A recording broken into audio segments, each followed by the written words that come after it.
One Jog Vlog. Like a sucker, I bit the bullet and watched Incredibles 2 because it was added to Netflix. Now look, I didn't particularly enjoy the first Incredibles. I felt that it was very much a ripoff of the Fantastic Four. Too many of this family with powers nonsense were direct ripoffs of that group, and there's no other way to look at it. I mean, I hadn't seen it since 2004 or 5, and the only things I remember are, where's my super suit? Honey, where's my super suit? You're wearing it, asshole. And that little baby Jack who went the whole movie without powers, by the end of it seems to have several. Well, in this adventure, we have not a whole lot's changed. I guess it's still, 50s or 60s like, with some modern technology. The heroes have been underground. There's a young boy at school that likes Violet, the invisible girl. Sees her without her mask on. Not that there could have been any other way to guess who the identity was. And he gets his memory erased, and this causes some strife for her. And the person who has to deal with all of this is Mr. Incredible, because a rich guy has decided he wants to bring back superheroes and make them not illegal.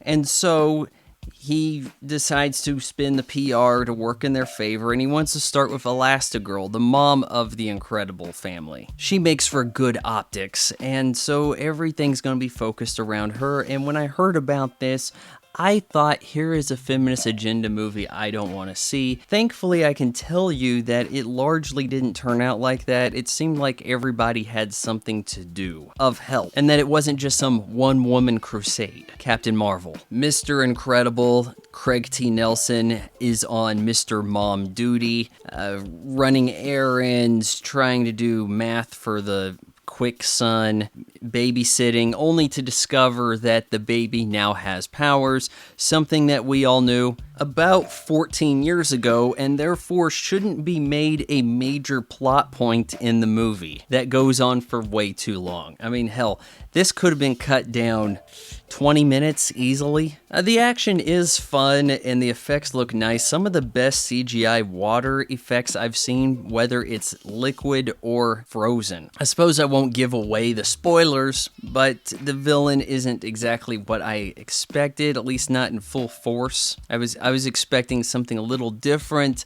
not to get into too much there, but I was expecting something way more male bashing.